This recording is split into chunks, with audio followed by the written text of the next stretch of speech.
Raksasa tekstil yang dulu jadi kebanggaan ekspor Indonesia kini tengah runtuh di tengah badai skandal. Iwan Setiawan Lukminto ditetapkan Kejaksaan Agung sebagai tersangka korupsi pemberian kredit dari sejumlah bank pemerintah. Dana tersebut disalahgunakan untuk membayar hutang dan membeli aset non-produktif sehingga tidak sesuai dengan peruntukan yang seharusnya.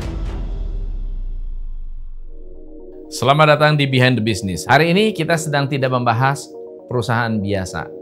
Kita membahas Sritex, perusahaan tekstil kebanggaan nasional, ikon industri dari Solo yang produknya dipakai oleh militer Amerika Serikat, pasukan PBB, bahkan tentara NATO. Tapi sekarang bukan soal ekspor atau prestasi yang kita bicarakan. Hari ini kita membahas ironi karena pabrik yang pernah mempekerjakan lebih dari 10.000 orang ini sekarang tutup. Direksinya menangis di media. Nggak kuat hati saya.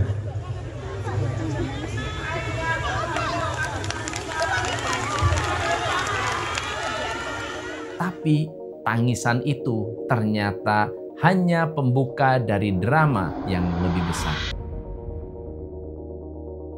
Dugaan korupsi 19 triliun, manipulasi laporan keuangan, pemalsuan dokumen, dan pembelian lahan pribadi dari dana utang bank tanpa jaminan. Tangisnya ngalir, duitnya juga ngalir ke rekening pribadi. Kalau ini sinetron, judulnya Air Mata di Atas Aset Negara. Sritex tidak berdiri kemarin sore. Ini bukan startup yang muncul dari garasi, tapi perusahaan yang lahir dari kios kain di Pasar Klewer, didirikan oleh Haji Muhammad Lukminto tahun 1966.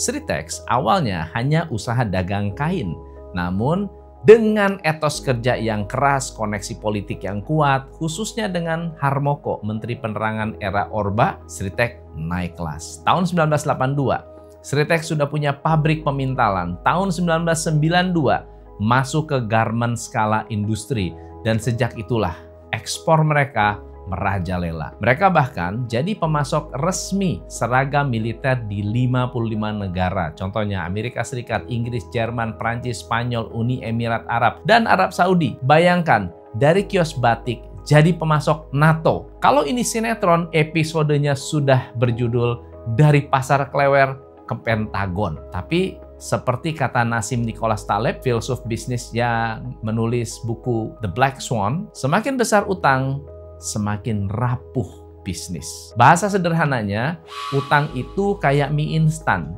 Cepat kenyang, tapi tinggi resiko kolesterol. Apalagi kalau dimakan tiap hari tanpa mikir besok. Generasi kedua, Iwan Lukminto memimpin dengan gaya baru. Cepat, ambisius, dan nekat.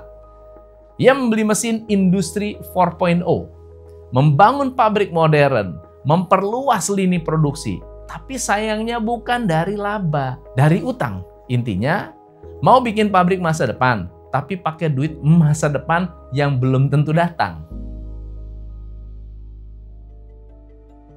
Tahun 2021, Sritex gagal bayar utang 5,8 triliun, masuk PKPU. Total utangnya meroket jadi hampir 13 triliun. Tahun 2022, mereka dapat homologasi atau perjanjian damai resmi antar debitur dan kreditur. Tujuannya, biar perusahaan napas lagi dengan komitmen, saya akan bayar cicilan tepat waktu, Pak, demi masa depan bangsa. Tapi ternyata cicilan mangkir, laporan keuangan lebih buram dari kabut dieng. Kreditur merasa dibohongi.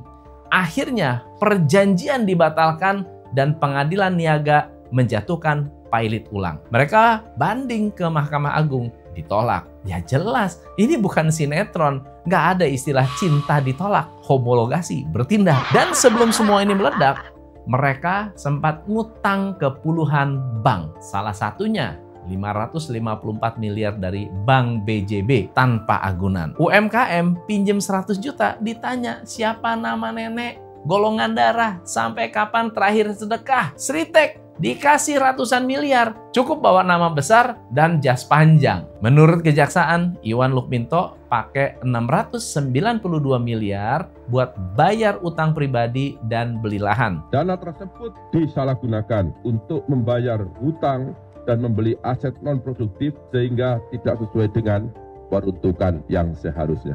Tangisannya di TV ternyata bukan drama, tapi mungkin strategi mitigasi opini publik. Berbanggalah, kita semua adalah bagian dari Sritex.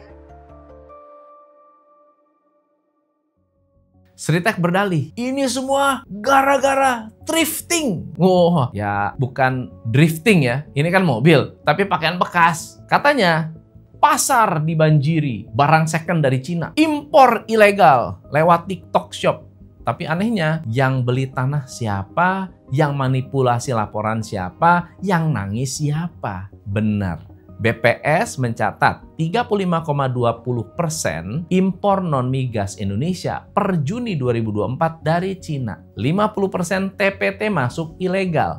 Tapi apakah itu alasan memalsukan piutang? Itu kayak bilang, saya nyolong karena tetangga saya kaya. Lucu kan? Kalau memang kompetitor terlalu kuat, mestinya upgrade strategi, bukan upgrade interior museum pribadi.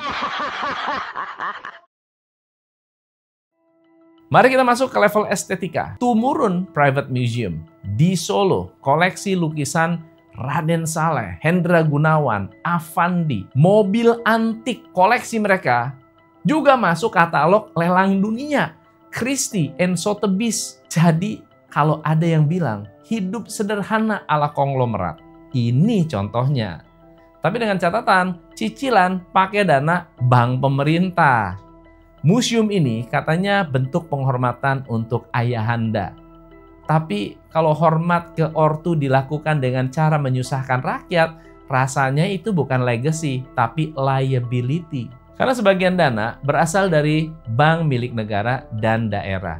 BNI, BJB, Bank DKI, BPD Jateng. Data per Februari 2025 menyebutkan total utang Sritex mencapai 29,8 triliun. Di antaranya 4,2 triliun dari Bank BUMN dan BUMD. Kita bayar pajak, mereka beli Picasso. Kita antre kur, mereka belanja koleksi.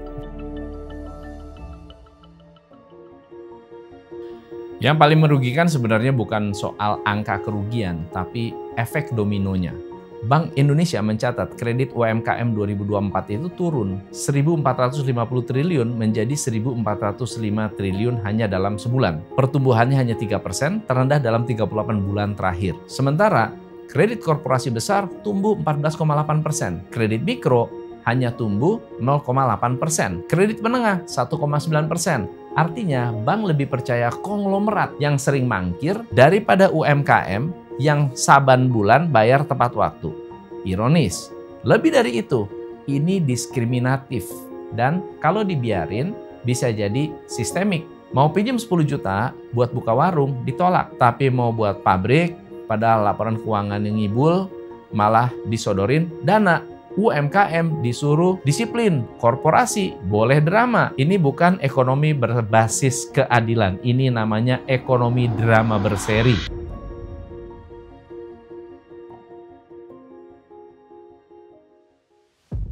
Pertanyaan besarnya, kok bisa ini semua terjadi? Kok bisa belasan bank ngasih pinjaman ke satu perusahaan yang sama, pakai jaminan yang sama? Kok bisa laporan keuangan Sritex dimanipulasi bertahun-tahun tanpa satupun alarm yang berbunyi?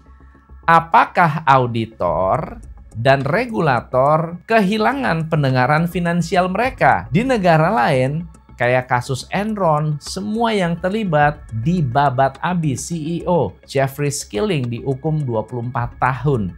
CFO Andrew Fastow dihukum 6 tahun. Arthur Andrewston sebagai auditor tutup permanen. Di Indonesia baru jadi tersangka aja sempat buka pameran seni. Mungkin karena di sini kebangkrutan dianggap musibah. Padahal di balik semua ini ada desain, ada struktur, ada konspirasi kelembagaan, dan yang lebih gila lagi, masyarakat cuma jadi penonton. UMKM kena imbas, pegawai kena PHK, pemilik malah jadi headline. Kasus Sritex ini, Coach, bukan cuma jadi pelajaran buat para konglomerat, tapi lebih penting buat kita yang sedang bangun bisnis dari nol, supaya nggak ikut-ikutan, keliru mewarisi kemewahan, tapi abai pada kehati-hatian. Jangan tunggu besar untuk mulai tertib. Banyak UKM pikir, nanti aja rapin laporan keuangan kalau udah ekspansi. Padahal justru karena kecil kita harus disiplin. Sritek itu besar, tapi tidak tertib. Dan ketika jatuh, yang ikut terguling bukan hanya mereka, tapi juga vendor, mitra, bahkan karyawan. Utang itu bukan musuh, tapi juga bukan mainan. Kalau belum bisa bayar motor, jangan beli bus. Kalau modal dari bank, pastikan bukan buat gaya hidup. Kalau enggak, bisa jadi seperti kata Warren Buffett, baru saat air susut, kita tahu siapa yang berenang telanjang.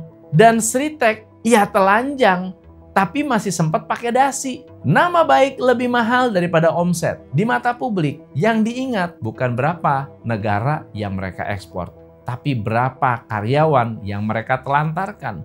Bukan berapa seragam yang mereka produksi, tapi berapa rekening yang mereka tipu. Jangan terlalu dekat dengan kekuasaan kalau lupa cara jaga jarak. Kedekatan dengan pejabat itu bisa jadi pintu rejeki, tapi bisa juga jadi pintu jebakan. Karena moral hazard itu nyata. Kita pikir aman, ternyata justru lebih rawan karena tidak ada yang berani mengingatkan. Kita hidup di era K-ekonomi, kata Profesor Renald Kasali. Ekonomi sekarang bukan berbentuk U lagi, tapi K. Ada yang naik cepat, ada yang turun tajam. Kalau kita nggak waspada, bisa-bisa kita termasuk bagian kaki huruf K. Turun cepat, hilang tanpa jejak.